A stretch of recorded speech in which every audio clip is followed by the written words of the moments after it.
media news. First, we're going to go off to Jenny in Hampshire at the set of her prelim task. I'm here outside where my preliminary task was filmed. Being my first ever edited short film, I learned a lot of things. I learned how to use the camera, how to pan smoothly without letting the actor lead the frame, and I also learned to match the actor's eyeline when you're filming short reverse shots. When we invited a professional camera operator in to see our work, he gave me some useful tips. A very important point to remember for my film opening is that I had too many headroom in my shorts. I need to make the actor move to fill the frame more. Overall, I think I did quite well, but there are always room for improvement. Back to you, Emily. Thank you, Jenny. In my prelim task, I've learned how to cut to a conjoining clip and make sure that the sound is constant, such as in my first clip, when I tried it, I had a squeaky door, so I had to remove that sound, which I also learned to do.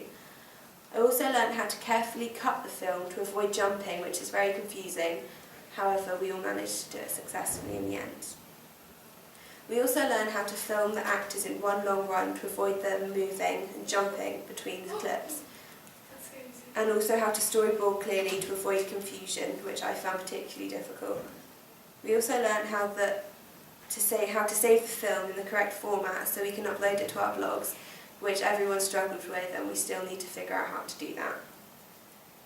It was hard to keep the actor in the centre when we were panning across the room, and also how to move around the tripod to make sure we match the person's eyeline.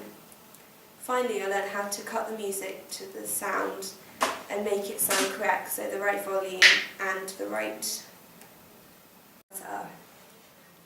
I also learned how to use the tripod and iMovie, and also Final Cut Express, which was our editing software. The most important thing I learned was about headspace and how to learn the proportion. Thank you, Emily. In the making of my first prelim task, I broke the 180-degree rule by showing the shot reverse shot technique on the right-hand side, then filming the conversation on the left. After the professional camera operator Axel gave me a few tips on the headroom panning and demonstrated it to me, here are the techniques he showed. The professional camera operator Axel gave me a few tips on the headroom panning and demonstrated it to me. Here are the techniques he showed us. The first technique behind panning was more complex than I first thought. Spatial awareness is essential, as not being able to move with the actor, allowing them to pull the shot, was my error in my first attempt. Also, deciding your end shot can be more essential than the actual panning, as this shot will then lead onto the following. So predetermining it, then using these settings throughout the whole shot makes it flow smoothly. Zooming in and out I also found difficult, as when the actor moves towards the camera, they become larger, which is obvious, but when filming, it is harder to portray.